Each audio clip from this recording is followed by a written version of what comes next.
Yeah, the flat earthers are awesome. So I'll put it to you this way. We're doing hard science, right? And I'm not a science guy. My sister is a microbiologist. And I don't know, some of you guys are probably interested in it or you're really good at math. And generally, Americans are really bad at both. You know, you look at scientists and they're like wizards or shamans, they're like soothsayers. And I think the problem is you need a basic understanding of really complicated things. So you think that, it wouldn't be that hard to prove the earth is round, but, you know, there's a gap in there somewhere. And I think what you have in a lot of cases, it's like the chemtrail story. You don't know how contrails work. You just assume something else. And you could make the simplest possible explanations, but they're hard sometimes. If you ever watch Neil deGrasse Tyson on cable news or YouTube, I mean, he's figured out a way to translate complicated science to the layperson like us. And he wears, suit jackets with the constellations or question marks, and it kind of eases that in.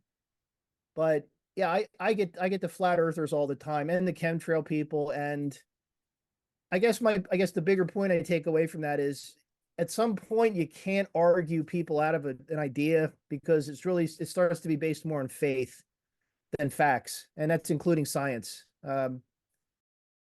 I've read a lot of books about this, and that story goes back. People trying to measure. You could see the curve of the Earth over how you measure it over the horizon. People have been doing that since the age of discovery. I guess the point is you could probably fly somebody to the moon, right?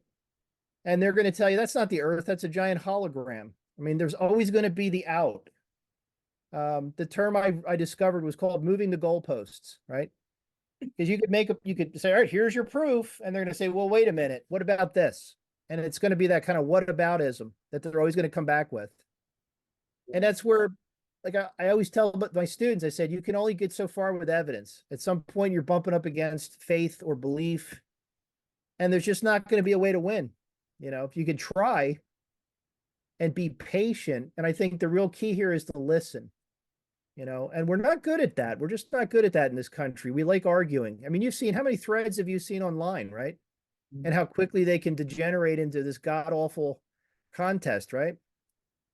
Yeah, you guys, I mean, probably a few of you guys play on Steam, and you start fighting with people on your headsets and start cursing at people and making them, trash talking.